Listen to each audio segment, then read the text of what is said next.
please. Mr. Bruno? Here. Mrs. Higley?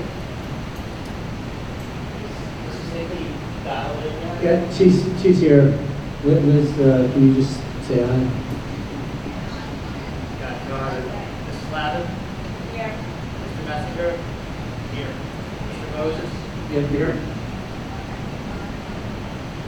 Mrs. Cappiello? Here. Mr. Parisi? Here. Mr. Escatolo? Present.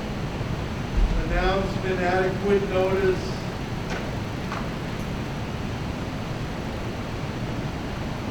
Of meeting pursuant to the Open Public Meetings Act, Chapter 231, Public Laws of 1975. This meeting notice was sent to the Asbury Park Press on August 17, 2020, and has been duly advertised in the Asbury Park Press issue of August 19, 2020. All municipal clerks of the townships and boroughs within the regional high school district have been duly notified, and the requirements of posting of notices have been met on August 17,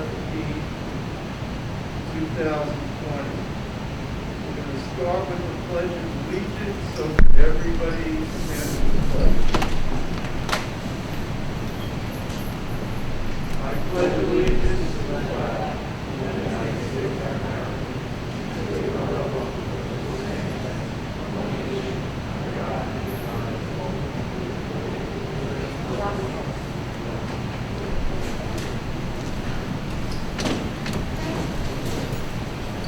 Mr. Toscano.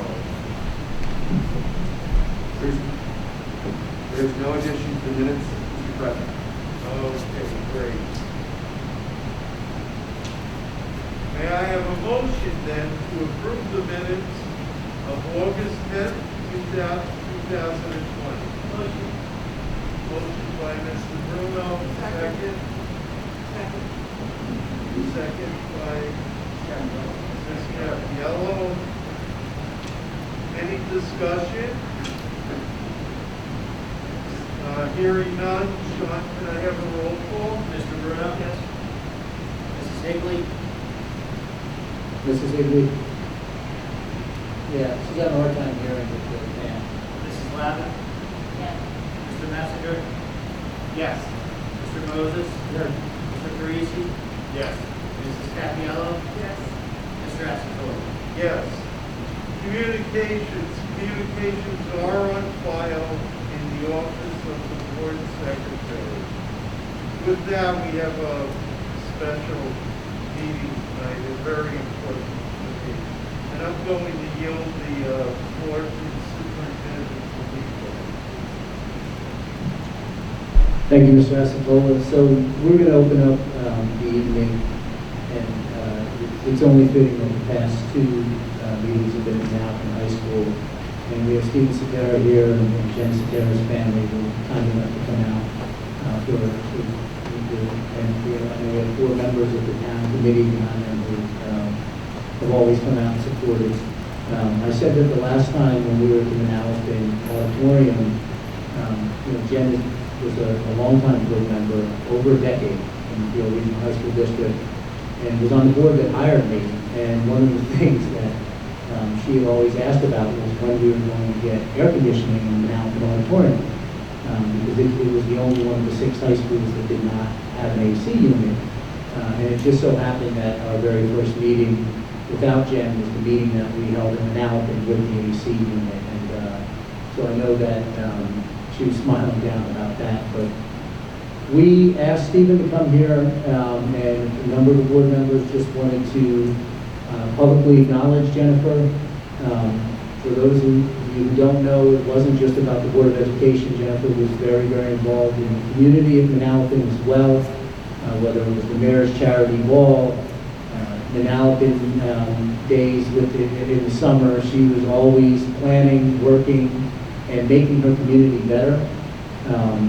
She was an awesome board member.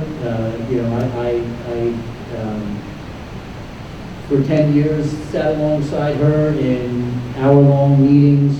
She was always incredibly gracious and kind to everybody else. She always sought to understand without passing judgment, and she was always the one who would bring different voices together in the room as well. And really unique qualities in not just a board member, but in a human being. Jen treated me like gold, and we had a lot of fun over the years, and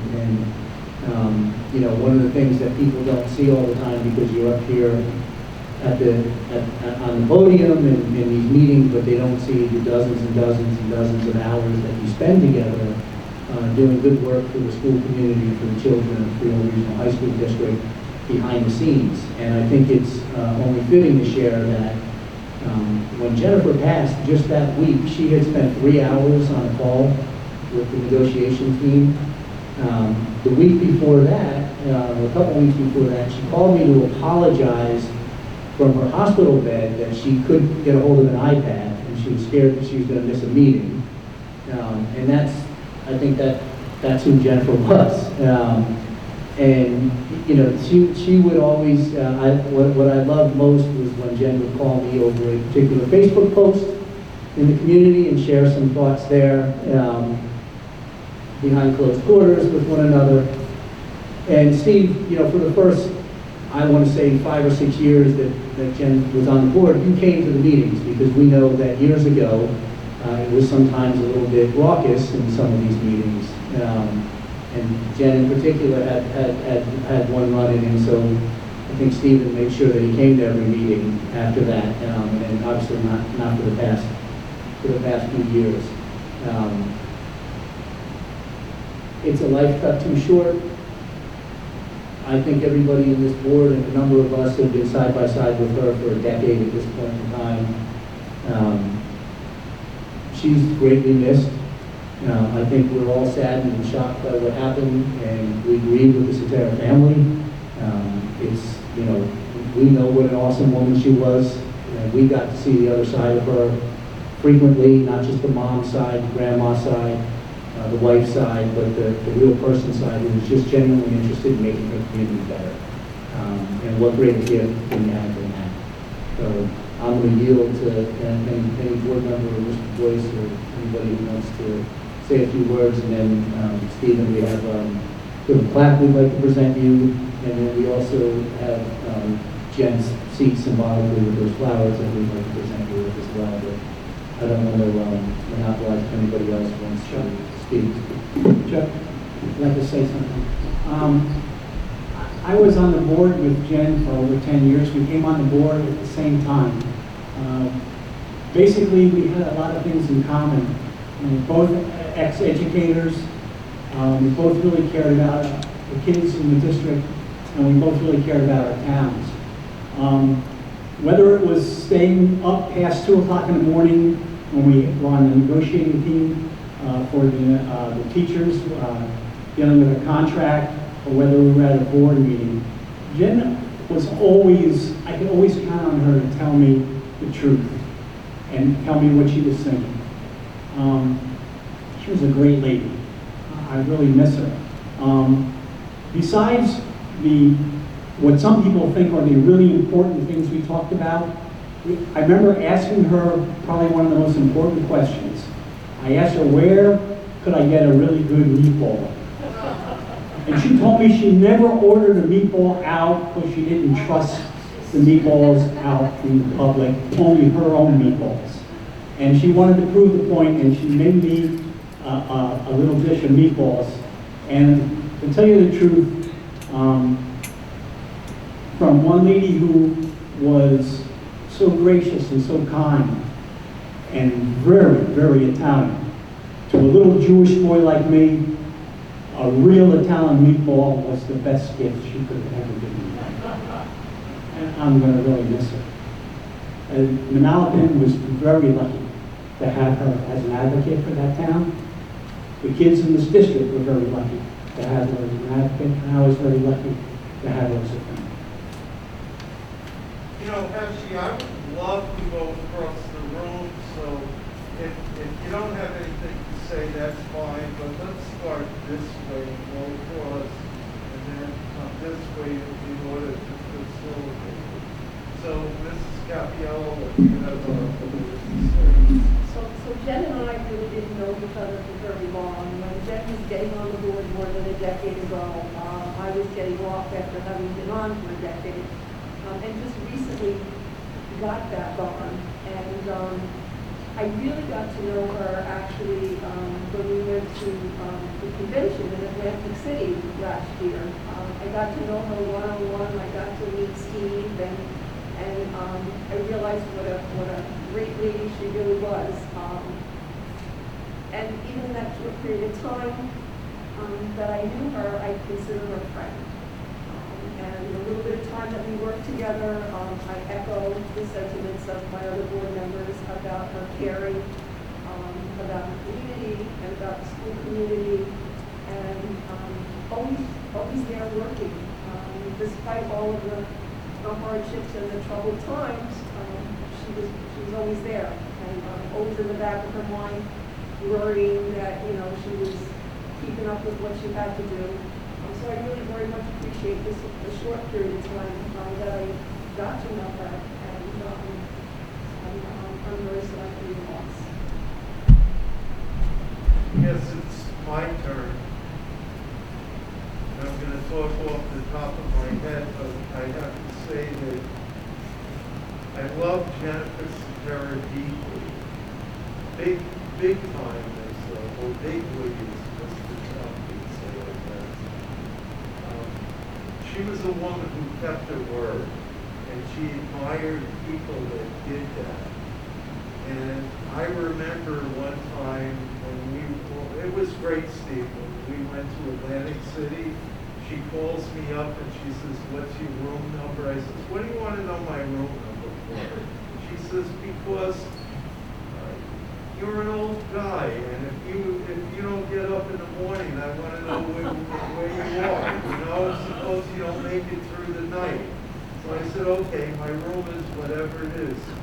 Sure enough, early in the morning, the phone rings, and she tells me, "My husband and I are at breakfast. Let's go to breakfast." Remember, Steve? Yeah, and we went a couple of days, and we talked about everything. I'm not a real Italian. She would say, I'm one of the Westbury, Long Island. That doesn't count, unless you come from Brooklyn or maybe Staten Island, right? Then you count as a real Italian American. But I'm a guy who came from Westbury, Long Island. So she would say to me, "Please don't try to speak Italian to me because you butcher the language so badly, and I just can't take it. So we're going to speak in English." But I love Jennifer Sotera for her integrity, for her knowledge, and she was one of the most modest people that I ever knew. It took me about 3 or 4 years actually to know that she was a school teacher and she was a science teacher to boot. So I was on the phone with her a couple of days before she passed, and I remember when Mr. Sampson called me that morning it was a Saturday morning, and my quote to you was, "Oh, Jesus, no." Do you remember that, Mr. Sampson? That was my quote. And I was shot for the rest of the day, and I'm still shot over this. Not too many people in the world affect me as much as Jennifer Sotera did, I can tell you that. And I really, really miss her dearly. And getting back to the incident that you had spoken about, where there was, some kind of tumult going on, I remember seeing this character come out of the bathroom, and he decided, I was not the guy to tumble with. And I came back, I laughed it off. I walked all the projects in New York. I mean, it's ridiculous. And I walked back in the room, and he had accosted her. And I said, "Boy, I wish it was me." And the next meeting, you were there, Steve. God bless you, man. You are a guy who always was there for your wife. that she loved you and the family dearly, and she would always speak about her family. She is the real deal. Mrs. Sotero was 100% the real deal. If she thought I had a line, she wouldn't hesitate to tell me. And believe me, I will never forget the quality that she exhibited. Thank you, Steve. Thank you so much. And thank you, Mayor, for being here and presenting her to Freehold Regional District. Sean, I want to hear what you say, Sean, please. So I would describe my experience with Jen as this. Jen immediately could see to the core of an issue, what the core of the issue was, and knew where she wanted to end up, which was going to be on the right side of it. The mechanics of getting from here to there, she left to the administration, but she had a sense of where we were and where we should be. And so it's always a good barometer, Jen's gut on an issue of where it was. And that's why it's easy to work with somebody who can see things clearly like that. And that's how I enjoyed my time. Okay, and I have to add one more thing, and Mr. Toscano was not getting off the hook. Because the first thing that she said about you was, oh my God, what a good-looking guy. So you have to follow that. And then the rest, please speak up. I had the absolute pleasure of meeting Jen before I started working for the district. I started in 2011. I had met Jen at the New Jersey School Boards Convention, and she put me through my paces immediately. Who are you, and what do you think you could do better here? And she helped me in every single meeting. And I had the absolute pleasure of a lot of those late nights with the negotiation committees, a lot of nights after board meetings. I used to always make it a point to walk out with Jen and in this scenario, walk out with the two of them to make sure they got to the cars. And those two would have me in stitches. They were two peas in a pod.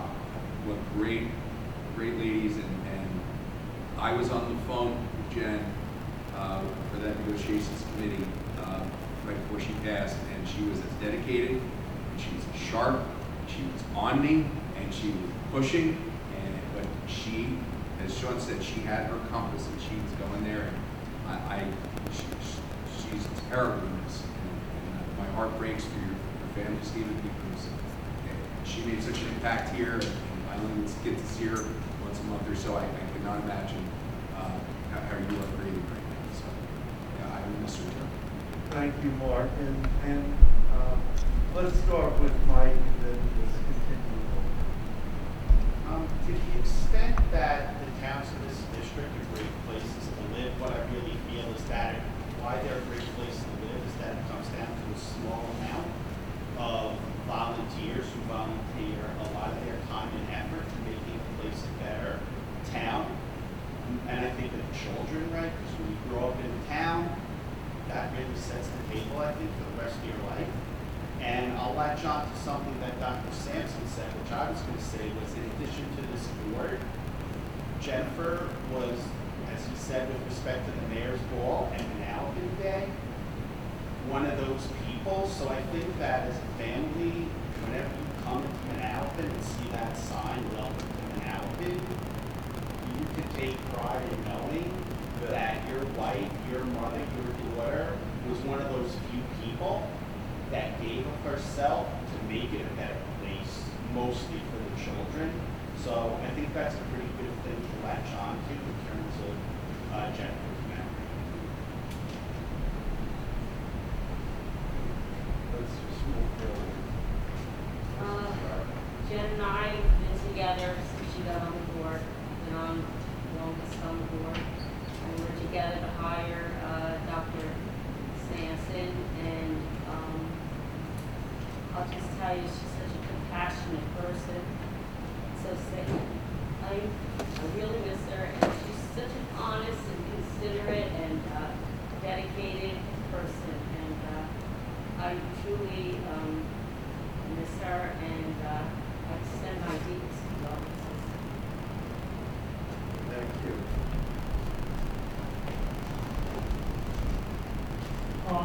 A couple of years ago, I served as Jen's vice president. We were in Atlantic City. We stayed at the marina that year. I got up to run in the morning, early, 6 o'clock in the morning, and we were going to meet for breakfast. And so I went for my run. I got back. We were meeting for breakfast. Steve was there. And she said, "What's wrong with you? You ran from the marina to the boardwalk?" She goes, "If you need some cash, take the taxi tomorrow, or just don't tell us at all that you're going, because I'll be very bad." So, and it's funny because the next morning I did go for a run. I actually took a taxi to the boardwalk, and she called me to see if I made it back. So it's kind of the same story that you had in the phone call. So she did worry about us, and so I miss her. And I met Steve here 20 years ago when your son, I don't know which one's your son that came to. But I remember when you came, you transferred, and Steve came to the high school, and he was at CETA my first year or so. It's on its first full circle. I just want to leave a little prayer. We're allowed to do that in church and state, but I thought of this little prayer. I think of Jen. Lord, we pray to you for those whom we love, but no longer see. In your mercy, let us find a home with you and grant them peace and eternal life. May Jen live as she desired to live in the church and her faith and with her beloved family. Amen.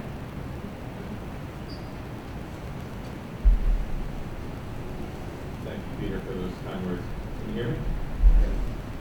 So, as the family knows, I saw them at the viewing. I'm new to the board this year, so my time with Jen was short, too short. My first impressions of her were that she was a kind woman. I could see the wisdom and confidence in which she carried herself here at the board meetings. I wish that we had had more time to serve together, so you know that there was a lot to learn from her.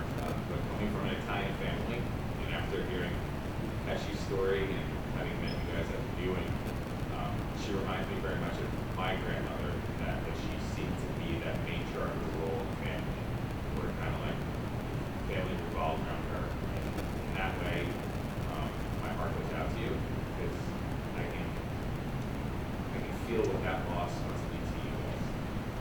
And I send my deepest condolences.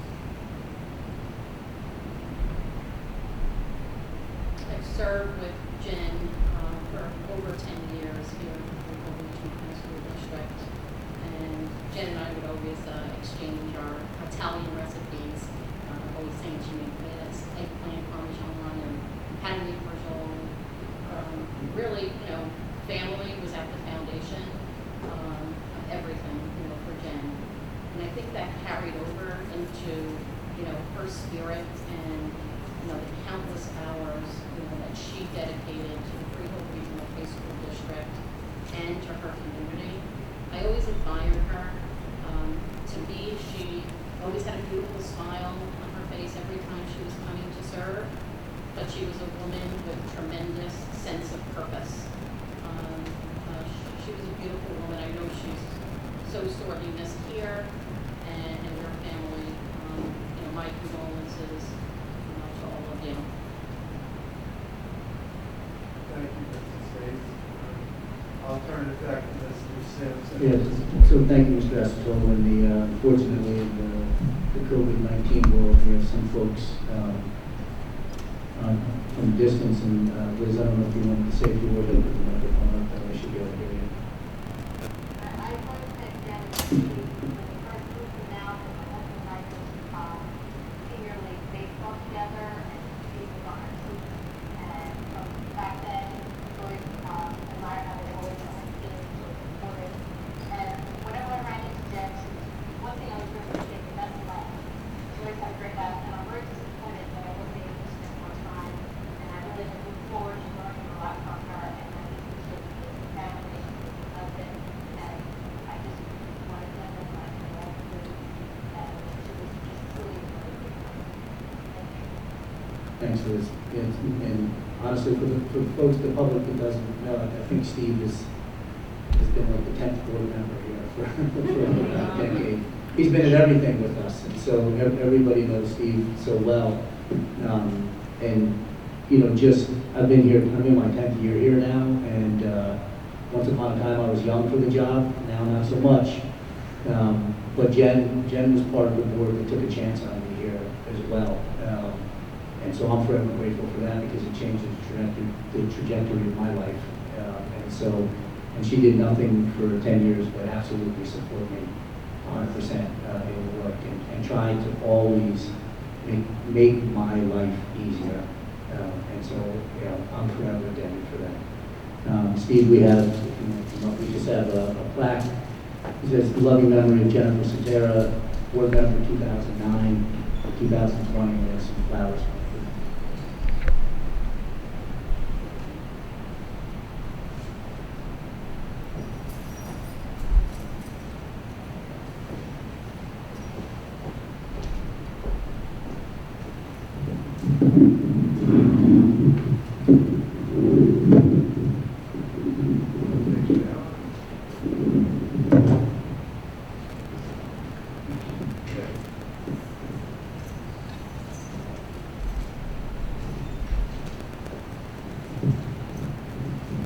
I can see you smile and all the beautiful things you said. I'd like to thank you all for the kind, beautiful words. You know, for thank the township committee for being here. And I just want to say that, you know, Jennifer had a way to touch everybody's heart in such a good way that made everybody a better person. It made everybody feel important and have that camaraderie that she's all said is had. And how she helped with making the board a better board. I mean, like I said, she touched the hearts of everybody in a very positive way, including the people that used to be on this board. And you know, the former superintendent, good friends with them. Folks like they're good friends for the last half century. You know, the former Manalapan resident, a representative, again, she was like great friends. That's the way she was, and how she bonded with the new people. Like, I mean, you know, and this you know, one of her, you know, close buddies or father, somebody said, you know, and you know, and she really bonded with everybody, and she quickly bonded with you, and it was just a great feeling, and you know, of how she did those things, and you know, and again, she always looked out for the betterment of the children that go to the schools, and also for the residents who pay for these schools, you know, and what more could you ask for, you know? I mean, we got to know everybody's personality, like as she would do the meatballs and the frogs, you know. You know, and yeah, Paul, we always support him every morning. We're going downstairs for breakfast, and it was just a great, happy committee, you know. Mark, and you know, Mark says how she was, how assertive she was, and teaching negotiation. You should have seen Ellen. You know, when she had to negotiate with them, she was really about that. And Sean just does a great job of writing, and like, you know, all these are just a terrific committee. And, you know, if she touched your lives and made you feel better and informed and opened your minds some more, run with it. That makes you an even better thing. You take it to the next level.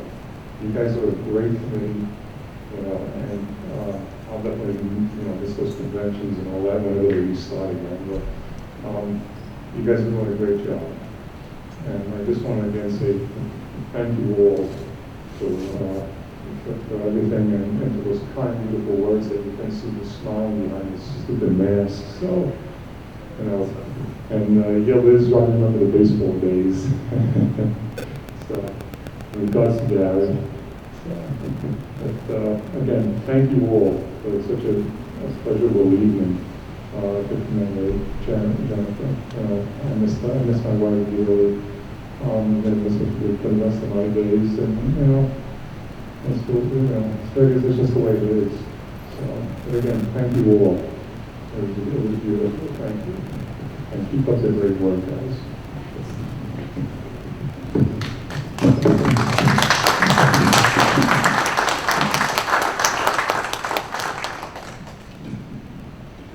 Thank you, Stephen. Thank you. You can always call me anytime. I have nothing to do all this. I always like to get on. Mr. Boyce, are there any changes to the agenda you wish to know? The only thing that I'll note is that there was an addendum planned at K3, and it is now being pulled off, so it won't be offered tonight. So no addendum, so the agenda stands as. At G1 through K2.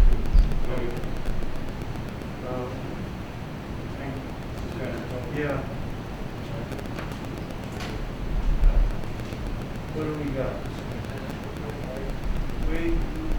Did you read, gee, the superintendent's report, but you know what supersedes that? Justice is error, so we can understand me being confused today, okay? So how about your report? To the Cetera family, we will not be offended if you don't stay for all of the time, except for the rest of the meeting. So, again, in the world of COVID-19, I'm having a laptop delivered because my phone died while Mrs. Hagan was on it, on the Zoom call. So a lot to process tonight for the school system. First and foremost, I just want to orient the community to where we are presently as it relates to school reopening, as it relates to the work we're doing as a school district, as it relates to the current executive order by Governor Murphy. And it's important to note that tomorrow at 10 a.m. is the updated budget address from the governor. Although we are hopeful that there will not be changes in the reduction from S2, we do know that the state was approved to borrow over $9 billion, and we are cautiously optimistic that there will not be further cuts to the school district. For those who haven't seen the updated numbers, it's almost $7 million this year alone, and almost $7 million in the subsequent year as well that we're facing while we're trying to grapple with COVID-19 pandemic and what that looks like. School districts in New Jersey are operating in a system that could be closely approximates the Wild West at this point in time. The current executive order from the governor allowed approximately 600 districts to figure out 600 different ways to open their school systems. The abdication of leadership under the guise of flexibility is dangerous for everyone. And while we certainly appreciate some level of flexibility as a school system, to allow 600 different districts to embark upon 600 different schedules to impact the staff members and the faculty and staff in each and every district in very fundamentally different ways has had a cascading effect across school systems in the state. I'll illustrate that point perfectly over the past week and a half. In the past week and a half, the governor announced his executive order to allow districts the choice to go remote. Remember that the first order from the governor had required that school districts seek to open some capacity. That was superseded by an executive order that allowed districts the choice. In a problematic way, as far as I see it, the governor's office and the Department of Ed asked districts that were unable to meet certain criteria around health and safety in particular, to certify that they couldn't meet those criteria, and then to ask to go remote. I can say unequivocally that the Freehold Regional High School District has met all of those criteria, has exceeded all of those criteria, and under the guise of what the state views as safe, has met all of those thresholds. The difficulty is that in allowing districts to choose remote and to embark upon 600 different schedules, other districts have put inordinate pressure on the Freehold Regional High School District. So I'll give you the perfect example. The Toms River School District went remote about 2 weeks ago. The Neptune School District went remote last week. The Freehold Borough School System opted for an all-remote beginning. That has a cumulative effect on about 150 of our faculty and staff.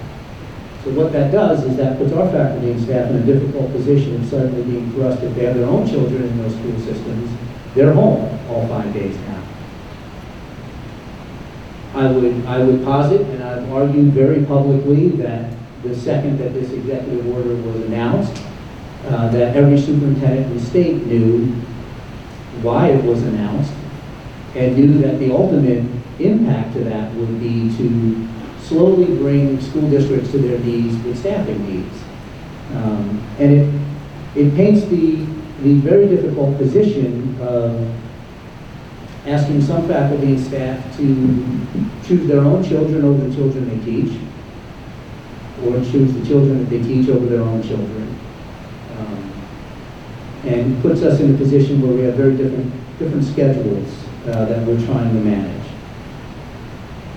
The State Department of Ed sent school districts an attestation a few weeks ago that we refused to sign as a district, and that I refused to sign as a superintendent. I cannot attest to things that are unknown in there. And I think it's important when we hear about the guidance that the districts have received. The road back, which is the 104-page document that school districts are asked to follow, uses the phrase consider. Districts should consider. That term is used over 200 times in that document. And so when I'm talking about an advocation of leadership under the guise of flexibility, that's a perfect example of what I'm talking about. There's a lot of confusion about what is or is not required. It is August 24th, and we are still waiting for the updated certification upon which we are supposed to certify as a school district that we can safely open. That will be the latest version of the attestation that hundreds of superintendents across the state refuse to sign. When the press conference today announced that some district plans were being reviewed and that 150 had been sent back, yeah, they're asking for commas and names and things like that. I want to be clear with the public what that really looks like. That's no deep dive into any of our plans, nor is it offering any great insight into what we can or cannot do more effectively. In fact, the county office is simply a review of our process. You don't even technically approve it, correct, Mark? All right. So that lands with us. This district is in a very difficult position right now. We have 75% of our community members and our parents that strongly want some form of in-person learning. We have 25% that have opted for remote, but that 75% number is a very high number. So across the state, in terms of folks who want some in-person learning, that's a high number. And that's clearly what our community wants. From a staffing perspective, the executive order and the subsequent decisions by neighboring school districts have placed us in a very difficult position. And so we're going to take stock over the next day or two and see if we can actively staff this district in a way that we're going to need to staff it to open. And if we cannot do that, we're going to open remotely as well. And I want to be clear to the public about that. We've met day in and day out for the past couple of weeks, looking at all staffing considerations. We're going to continue to do that over the next couple of days. But again, the more that other districts go remote and more of our faculty and staff live within those districts, the more pressure that it puts upon this school system. And that's not even considering the medical and other staffing requests that we have. You know, certainly a number of our faculty and staff have underlying health conditions, are of a certain age, are in a high-risk category, and so that puts us in a very tenuous position on Monday, August 24th, as we look to what the opening of school will look like. In the midst of all of this, and I want to be clear, I'm not just saying this is what there could have been a couple simple things that could have been done. First and foremost, a statewide schedule could have been established. Statewide schedule would have alleviated particular healthcare, particular child care concerns from district to district. It would have created a little bit more consistency. You wouldn't have had one district going 2 days, another district going 5 days, another district going every other week, and expecting folks to manage that, or every other day rotations and such. So that was a simple suggestion that I think could have provided a much firmer anchor for the state to work toward genuinely reopening. Obviously, there are a lot of concerns that indoor dining and other things of that nature have not yet been opened, yet schools are being asked to open. And the best advice that I've heard about any of this, and I'll be clear, you know, I'm sending my children back to school. My wife is going to work 5 days a week, and we have 4 different schedules in my household. And so it's very difficult. The best advice that I've heard was from a pediatrician who said, whatever decision you make for your family is the best decision, right?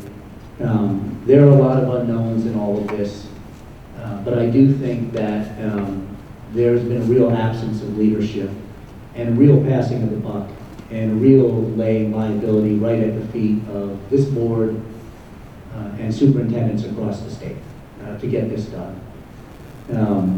In the midst of all this, we've had press conferences on athletics. So we'll shut our schools down, but we got to make sure that athletics go, right? And I understand that athletics are incredibly important. But when we're holding press conferences about whether or not a athletic program can run when a school itself is shut down for children, the world has turned on its head. We've lost our sense of priorities. And so we have moved forward with our athletic program, and I would say we had an issue with one team this past week, but other than that, we've had hundreds of children participate in summer workouts in all 6 high schools without an issue. And we're proud of that. You know, that's been, and student athletes are dying for that kind of stuff, right? They really want to get back. And all of that will be an unknown in the fall. Certainly the press conference paved the way to potentially still hold athletics even if a school is closed, right? And now the latest with the NJSIA transfer rule, which is allowing students to just jump from school to school to school, which is pretty much disgusting, actually. So that's where we are in 2020. In the midst of all that, we know that our students are coming back in September, having been exposed to an awful lot of trauma from the virus, trauma from racial problems that are ripping the country apart, trauma from real divided communities over this virus itself and what that looks like. And there are no good answers here, right?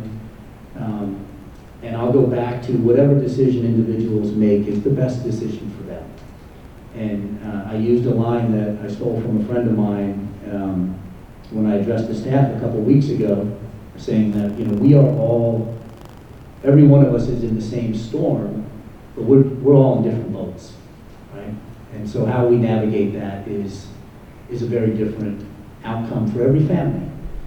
And so at this point in time, we have a staff of about a little less than 1,300 total. You know, we have somewhere around 250 requests for teleworking, some sort of leave, some sort of medical leave as well. That's a huge number to staff effectively in this school system. And one of the things that we've prided ourselves on well, even during S2, even during a massive $30 million reduction in one of the most efficient states on a per pupil cost in New Jersey, is that we continue to do things well, regardless. And if we don't think that we can do something well, we're not going to do it. We're going to do what we think we can do well for kids. And so, you know, I spent a lot of time talking to the board tonight about our options and where we are. And, you know, we're going to continue to examine that over the next day or two. And then if we don't feel that we can effectively open in a hybrid model, we'll open in a remote model. They're basically the same for us in terms of the instructional side of the house, which was intentional and important in all of this as well. Regardless of what it is, it will not look like the spring. The spring was an emergent situation. Folks did the best that they could under the circumstances and worked diligently to make sure that we did what we had to do on a day-to-day basis for those couple of months. We've had a couple of months to process this, to plan, to lay out clear expectations about a much more synchronous environment in terms of the instructional end of what we're going to do for kids. And I feel very confident about what we're going to do for kids, regardless come the fall. As a parent with my own children, you know, I'm disappointed in this whole circumstance because we've failed to do what we needed to do in some ways, and you know, I'm dealing with a circumstance now of you know, a party that had 40 kids there, and things like that are the stuff that's going to continue to set us back. And I'm not sure what the end goal is now. Like nobody knows what the goalpost is in the moment. Like how, you know, where are we headed with this? Is it a rate of transmission under 1 for 6 months? Is it a rate of transmission under 1 for 2 months? Is it a positivity rate under 2 for 2 months? You know, we don't know. And I think that the lack of clarity is having a crippling effect on everybody in all of this, because we don't have any good answers about what this is going to look like long term, especially for schools. What I will not do, I will not attest to the governor that this district cannot open for safety reasons. Because if we don't open, it will not be for safety reasons. And that's the one choice that he's allowed us, and I refuse to sign that. And so I was on the phone with the executive county superintendent today, saying, please push that up the chain and find out what these categories are, because we will refuse to sign that. And I'm not sure what that looks like, because we have met or exceeded every safety expectation put in front of us. So that's where we stand on August 24th. It's disappointing all around. I have my, I shared this, you know, I was walking with my 9-year-old who said, you know, who literally cries every night because she wants to go back to school. And she said, you know, youth sports, you watch my other children play sports all summer. And said, well, they can play sports, I can't go back to school. And then at the end she said, I think I forgot division. And I think that about sums it up about where we are with the generation of kids right now, in a really difficult position, trying to do the best that we can with not a lot of clear guidance and information. And it is a tough place to be. It has placed all of us, our entire faculty and staff, in a very difficult position, where they're being asked to make some very difficult choices. And that is not good for a school system. And it's not good for what the next, and I don't see what's going to change October 1 or November 1. I'm looking at all this as a disrupted year ahead of us, and what that may look like. And that's a terrible place to be when we were all clearly understood on, that's a failure of national and state leadership right there. Because we knew clearly in March what we were looking at, and here we're sitting here almost September, and we're still in a very difficult position. So I'll be updating the community in the next 24 to 48 hours over what this might look like, whether it's hybrid or remote. And then we will go from there with our opening on September 10th. And that is my report, Mr. President. Thank you, Mr. Sampson. We're going to move forward to curriculum and instruction, and there's a lot of overlap from what you said, because the bulk of the meeting, which I attended, was dealing with the reopening, and I do have to say that, good night, everyone. Thank you. Thank you so much for coming. Steve, stay in touch. Okay. There was a lot of overlap of what you were saying regarding reopening. Of course, that's a priority with the district. But Michael, if you could, maybe you could talk about, there you are. Okay. About curriculum. So last Monday night, the 17th, we had our curriculum meeting, and we started off getting a detailed explanation about what the educational program is going to look like in this hybrid model. So if the student elects to go remote, you're going to need to stay remote for the whole marking period. And as Dr. Sampson has said, this year is going to be a lot different than last year, in that daily instruction with the teacher is going to be on live Google Meets, and the kids that are in the classroom are going to need to bring in a laptop so they can be in sync with kids at home. Because what the teacher's going to do is, if the teacher puts something up for the kids at home that they're going to be seeing on their computer, the kids in the class have to be in sync. The other thing is, the kids at home are not going to be broadcasting kids in the classroom. The only thing that's being broadcast is the teacher. We also saw the schedule of the 8 days of professional development workshops that are running from morning to night, because obviously these are big changes for our teachers. So I mean, there are a slew of live workshops for our teachers. And our administration really is going full bore ahead with professional development. We also saw the faculty's instructional guidelines. In other words, how the teachers are expected to teach, whether it's a hybrid model or remote only. And one of the things that I'll say is that if you look at the frequently asked questions that the administration here developed, they've gotten quite the reception, not only in Monmouth County, but around the state. I think I heard that if you look at other school districts' websites, you might see a lot of similarities as to what this administration has done. And I think that I could echo the comments of Mr. Acetola in that the meeting we had was incredibly impressive as to the quality of the team that is working in this current situation. As somebody else said, you really get the feeling how a handful of people have carried this district for 5.5 months. And not only does the Board of Ed know this, but it's very important for the taxpayers to know what has been going on here with all the tumult that Dr. Sampson talked about from the state level. So I'll switch gears to Summer Academy. We had 167 students in original credit. There were 6 students in credit recovery, and then we had 253 students in AP Bridge. These were all virtual, and they really did a good job of forming the teachers rather, did a pretty good job of forming relationships with the students in this virtual environment. Moving on to AP, of course the AP exams were taken.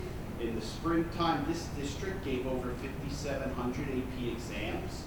2,600 individuals were taking AP tests, and about 80% of our students scored 3 or higher. So we continue to see an upward trend in both AP exams taken and additional students to take AP exams. And then lastly, we had an update on the IB program, and I have to apologize to Mr. Brobman because my note-taking was not good enough, so I'm only gonna focus on Freehold Township, because that's all I can take down. So if we look at the Freehold Township class of 2024, they have 35 students in the IB cohort there. And if we look at Freehold Township this year, 90% of students earned the IB diploma. And if you look at our numbers from the onset of this program at Freehold Township, they've blown away what IB usually experiences. If you look at the first 3 years, when an IB program is put in at a school, only 20 to 21% of the kids get a diploma. If you look at Freehold Township, we've had upwards of 51% in the class of 2017. So when it was first implemented, we have over 50% of our kids getting that diploma, which kind of blows the doors off nationwide data. And of course, we have to acknowledge Ms. Higley's role in that as the former president of Freehold Township. And that basically is what we talked about last week. Michael, I have to compliment you. You used one of my words from my Westbury Italian, couple. There's a lot of couple. Yes. That went on. Yeah, she gets that. Where am I? Public participation, Mr. Meglia, I believe said there is none. Is that correct? No, there is not. I wasn't asking. Oh, okay. If you'd like to speak, please come right up and just tell the township you're in, and your name and your comment. Hi, my name is Donna Clausy. I am a resident of Freehold Township. My children go to Freehold Township High School. I am also a graduate of Freehold Township High School over 30 years ago. I'm sitting here tonight, I work in a district in Middlesex County that just went remote, and I can tell you the effects of parents and the students there. And sitting here tonight, Dr. Sampson, hearing you say that, although I heard rumors, I was truly hoping this wasn't the case. We have a terrific district here, Freehold Township Regional, one that I'm very proud of, and I brought my kids here. But the long-term effects of what's going on, I agree, it's supposed to be beyond COVID at this point, has an effect on our children. Isolation, not being educated in person, regardless of whether or not we say it's going to be different. And I agree it will be. But after 2 to 3 weeks that I am a counselor in schools, that motivation is going to slip. We're not going to have the buy-in from the students because all those other mental pieces come into effect. And while I understand staff concerns, because I do, I can make a choice as a parent for a 7-year-old. And my 7-year-old is going to a private Catholic school who's open. Because my job is to be in school with my children. So I understand the staffing issues. I don't think there's an easy fix. We can't force people to come. Taking leave is their right. But as an educator, we also have a right to educate our students. And those students are 10,000 students in Freehold Township. Regional. Good times. So I understand the position we're in. I'm not sure what the easy fix is because I don't think there is one. But what I do worry about is the long-term effect on our students. That they're looking. I was talking to a mom the other day who was a private school, had a district placement, and she told me that especially when school had 3 suicide attempts a day. She's a drug addict. That's devastating. And Monmouth County, I won't disclose the school, that's devastating. But the population is only 100. Could you imagine if we multiply that, divide the Freehold Township Regional, if that was the case?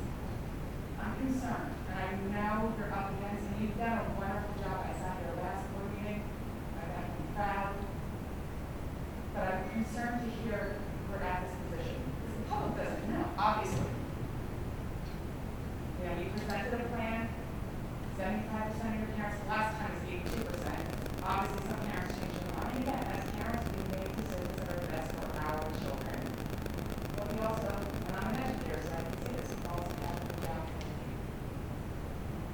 And I do hope that you really think about this. I hope you believe the public's input, because I know I have 2 high schoolers,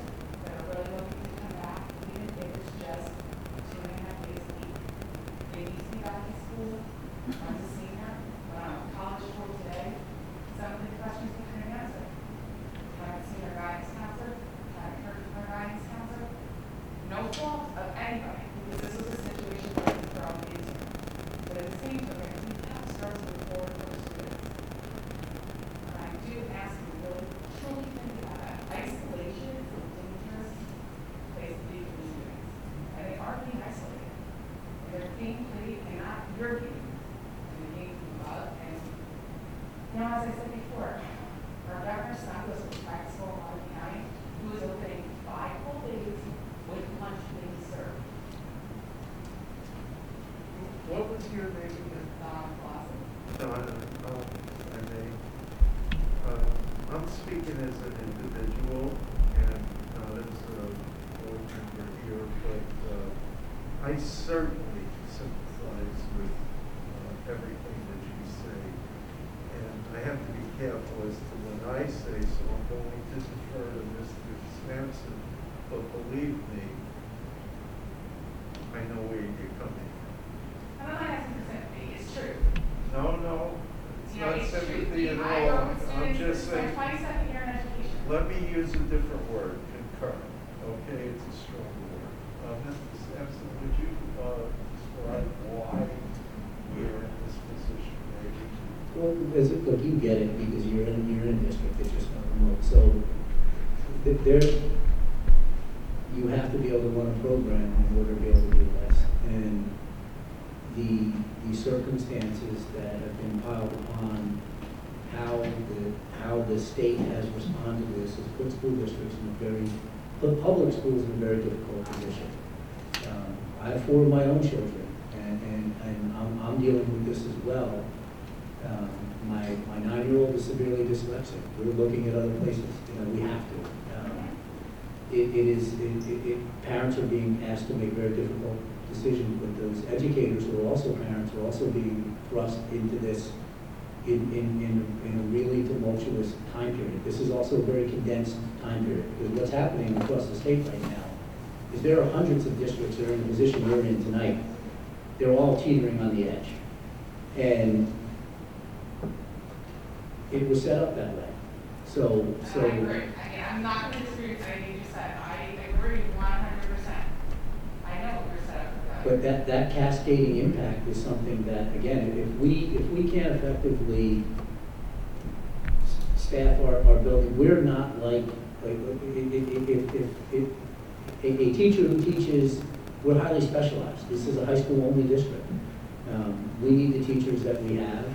97% of our folks who need some sort of leave are fine to work from home. They want to work from home. They want to keep working. And so we're going to sort through that and see what that looks like. But I think that everyone from the school system, the Board of Ed, the superintendent, throughout the organization, teachers, support staff, we're all placed in a very difficult position because of how this has been handled. And I keep coming back to what that pediatrician said, that the decision that you make is the best decision for your family. And I've found that it's very, everybody has very strident views on this whole circumstance. They're ranging from folks who are genuinely terrified to folks who don't think anything's happening. And I hear from all of them, I've been told that I'm a communist. I've been told that I'm not being strong enough to protect children, and so you get it from both sides. So there's no easy answer in all of this. We are doing our best to open, and people are working around the clock to try and figure out what that looks like. But if we reach a point where we can't run our programs, it's an instructional program. I need faculty and staff to do certain things, and if I don't have them, we can't run the way we want to run. And so that's the reality. It is the reality. And I also know coming from the district, we were given our 4 ways a week to take leave, but there's also a 30-day notice that you have to put in for some of that. Right. Some people also answer, I know I'm not coming from your regional survey saying the same thing staff says, I'm not doing that, but pushing it to shove. Most of those, and I can't say that's going to say they're calling bluff, but a lot of the students were all, staff were also returning, no one ever paid for the leave. So it's also a very hard thing to balance whether or not we're actually going to pay for leave, or are we just saying that to the people that we do go to them. I see both sides of it. And I live it, because I'm in that organization that's pushing the other piece.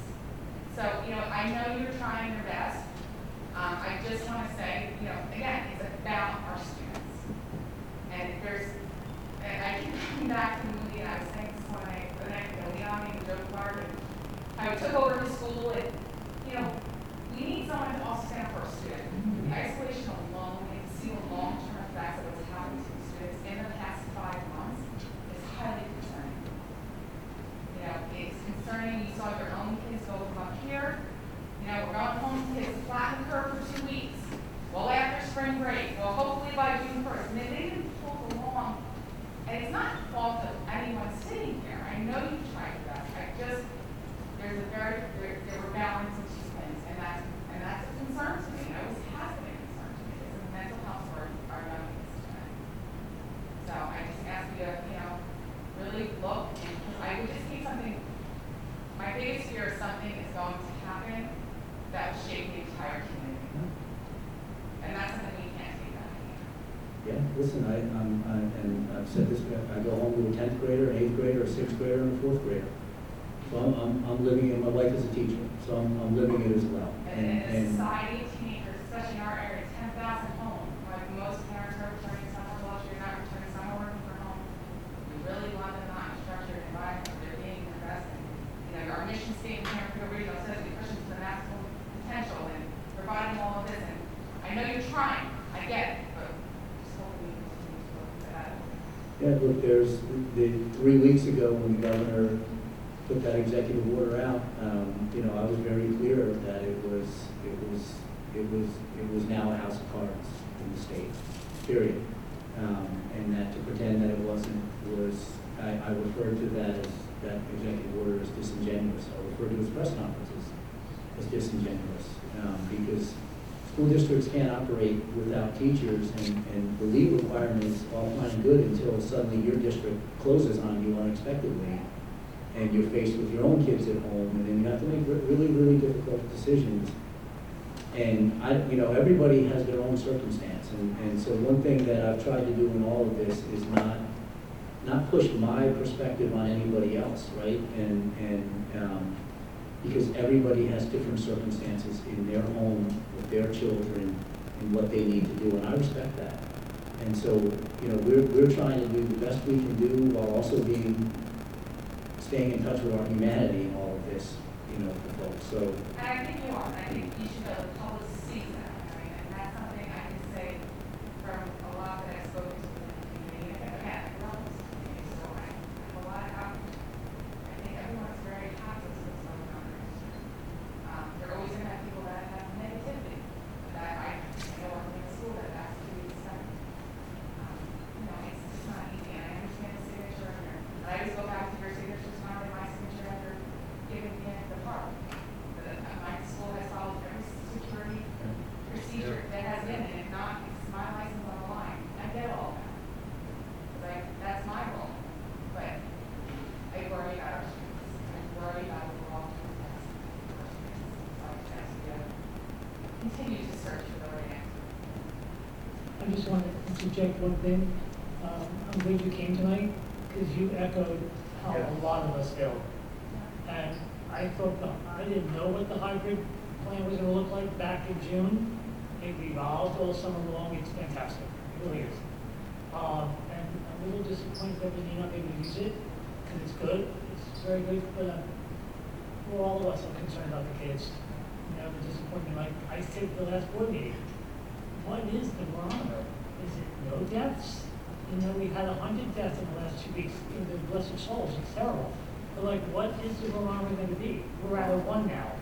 Just interesting, at 814 at Freehold Township, we had 788 COVID cases. Today we have 786. So our numbers decreased by 2 in Freehold Township because, the false positives, retest, and everything else. I just want to hear a leader say, this is what our goal is But we're not going to get it. Because he's already done a good job to us. He told the kids, it's a curve. Yeah. It's the hospitals. What is it? You've been to Delmar lately? You did the beach lately? Down the shore? It's like, life is happening. Well, and that's an issue because, what's going to happen with our teams, that's going to continue in a structured environment, right? Because we're a social environment, and alone to teach them, we're going to go back to high school with advanced time. This is what you're going to have to do. Even my little one that's in a private school that I switched me out of, Emerson into the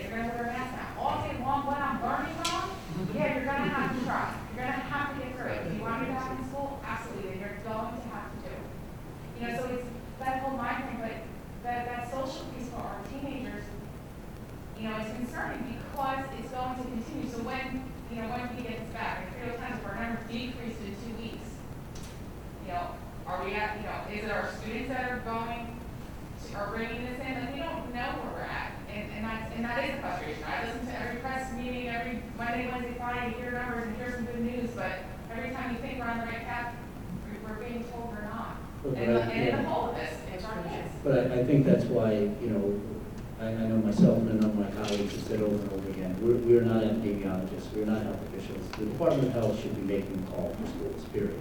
It shouldn't be 600 individual districts, working through the road back and the 104 pages of consider. And I saw Middletown's letter, on Twitter, their questions, and these are all questions that every district has. But, unfortunately, as parents, we write the governor, we email the governor, we call the governor's office, we're not getting any answers either. So that's, unfortunately, is where we go to you as our leader, because you have a little bit more of a way in than we do. This lady gets your phone and hangs up on you. His email now, you send it through contact us, we get an error message, and they send a letter to the governor. You know what recently happened? When was our curriculum meeting? Was that 2 weeks ago or a week ago? Last Monday. Monday. Last week. I went to it, and this district was so incredibly prepared. I made the comment that Governor Cuomo utilizes McKinsey consulting firm and pays millions of dollars. And Mr. Sampson's staff does it on a shoestring. And they had it all laid out. You have brilliant people like Mr. Diaz who put all of these things together. And they were ready to go, And I said to Mr. Sampson, even in an email, you want to play the lotto today because you picked this a few months ago as to what possibly could happen, and bingo it did. But certainly, he is a superintendent. He's not the health department. He can't make the calls. And to conclude, I would just sincerely want to thank you for your comments tonight, because usually, I hear about my kid didn't play on the baseball team, and I go crazy with that kind of stuff, and can't wait till it's over. But you're really coming up with things that are so, I want to say that, you're coming up with so many important factors, and I appreciate what you do. Thank you. Thank you. Can I put my 2 cents? Sure, Mike, why don't we, yeah. And for everything you said, obviously, about the development of children is true. So I'm going to look at the other piece of the insanity. You pay, I'm sure, a lot of property taxes, as do many other people. So you have to pay for your kid to go to private school in this insanity. And there's other people in your boat, which just blows my mind. And then secondly, every day on Facebook, on the Marlboro community page, all I see is parents looking for tutors for their kid. Like, you pay $15,000 or whatever, $12,000 in property taxes, and then you have to go out there and find someone to tutor your kid in math and English and all these other subjects. This is just total insanity, and I don't think it's going to get better, because if you read the newspaper, all they say is Bill Murphy's approval rating is 70%. He's so popular. New Jersey loves what he's doing. The guy actually thinks he's doing everyone a favor, and everyone is in favor of these moves. So that has me very depressed, because I don't see how we're ever going to get out of this. But everything you say, everybody here agrees with 1,000,000%. But I just have to throw that in about with the property taxes we pay scrounging around for tutors for your kids, because they're But then again, you can't being expect, taught remotely. but you can't expect the parents to teach as well, They may not be qualified. Exactly. Well, a lot aren't qualified. Sorry to speak, a lot aren't qualified. My husband works in Mon County Jail. He's working the entire time. Prisoners have great heating and air conditioning. He's back to work every single day, hasn't missed a day. I get it. It's tough. What we put into is horrible. But again, I'm coming from the township standpoint. It's about the students. And that's always, if you work with me, you know that I advocate for students.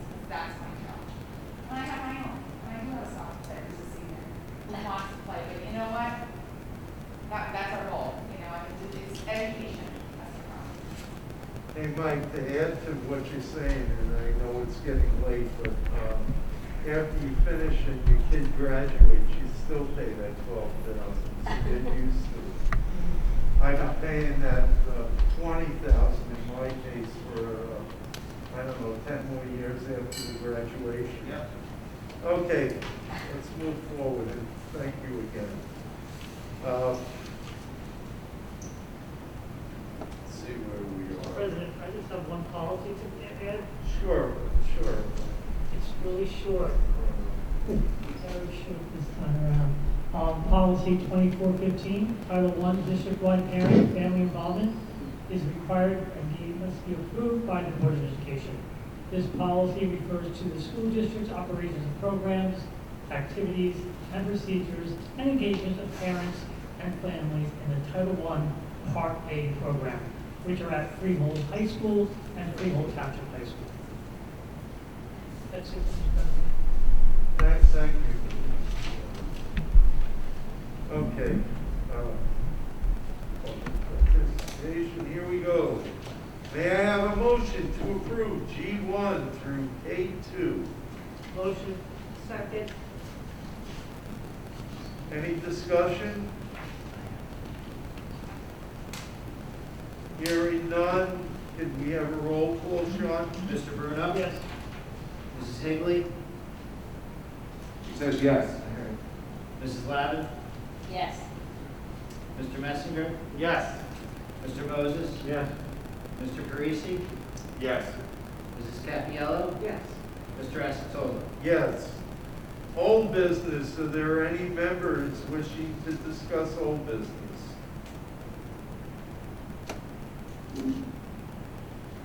Okay, hearing none, are Oh, there? you know what? Yeah. I think we need to bring something up to the public's attention that a lot of people can look at, because we are being asked to approve the stipends for the sports coaches, and obviously, that's all up in the air. So Dr. Sampson, can you explain to the public how and why we're doing this?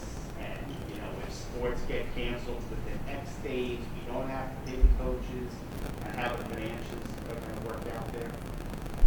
Yeah, so, you know, the governor made clear that regardless of the circumstance, he's committed to having a fall sports season.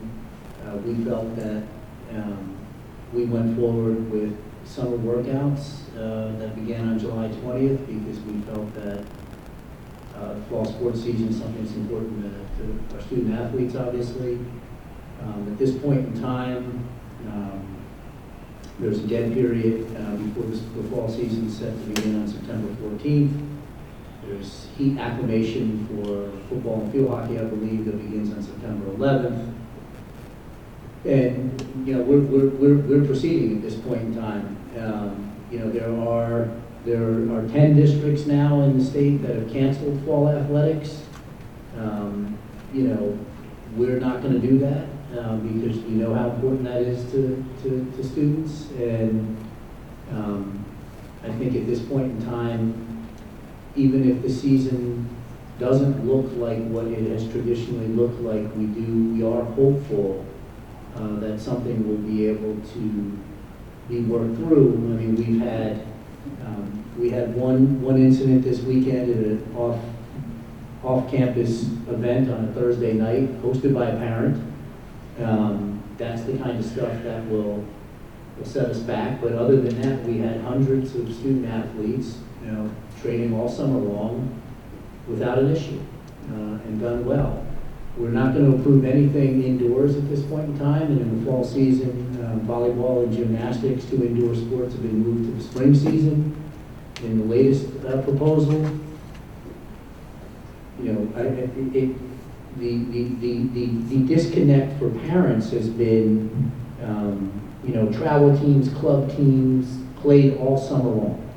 You know, my 4 children played a tournament every weekend this summer. And I know that parents, they're saying, well, why can't high school sports occur when all these other sports activities? And it's a good question to ask. And so we're committed to running a fall sports season. you know, we feel committed, our coaches are clearly committed to it as well. And we feel good that we're gonna be able to pull it off in some fashion. It will be different than what it was. We're looking at, there were a lot of questions around band as well. We're looking at utilizing our band program during the dead period of the fall athletics. So we have the next couple of weeks now where we won't have athletics. That will allow us the opportunity to get our bands together and do something with those students as well, because I've said this a million times. If I ask a student, you know, what's your best memory of high school, 95% of the time, it's a club, it's an activity, it's a sport, it's some other extension to the school. That's the social piece, to the belonging, the sense of a team, the sense of some sort of accomplishment. And so, you know, we aren't, I would never pull the plug prematurely on fall athletics if we think that there's a chance that they can happen. And I don't want to be on the other side of that for kids. Okay, I want to move on to new business. Are there any members wishing to discuss new business? Mr. President, I wanted to say something. I guess it falls on new business. Linda Jewell is retiring after 15 years as principal of Freehold High School. It's no secret that Mrs. Jewell and I don't agree on everything, but one thing we do agree upon is we care about that high school and we care about those kids. And I just want to congratulate her on her 15 years of service there and hope she has a great retirement. So do I. I go back a long time with Mrs. Jewell, and I really appreciated the lectures she gave to the MedSci kids, and I'll never forget it, and she did a fantastic job with that, so thank you. Yeah, and that's another casualty of COVID. You know, usually the principals are here, but we've reduced that number, or Mrs. Jewell would be here tonight so that we could recognize the official adoption of her official retirement, which will be effective January 1. So it's unfortunate that Linda's not able to be here tonight. Well, you know, I'll be off the board at that point, but will you call me back for that, please? Sure thing. Because I'd love to say thank you to you. Okay, adjournment. Mr. Axel, can Yeah. I just ask one thing? I know that we had, and I'll defer to your judgment as to whether or not you want to discuss this now or not, but we had punted around the idea of possibly moving board meetings to another day of the week, and I didn't know if this would be the appropriate time for us to maybe punt that around just for a second, or if you want to do that at another time. Yeah, here's where everybody's at, Mr. Parisi. So I asked everyone, and we were set to do Thursday, but Ms. Laffin has conflicts on Thursday, so that's still percolating. I'm trying to move that to a Wednesday or a Thursday. And the difficulty was some board members had issues on Wednesday, and now some have issues on Thursday. So we have to dig a little deeper there. Thank you. Okay, so that concludes new business. Can I have adjournment, Motion. please? Motion. Second. Second. Ayes or nays? Ayes. Yes.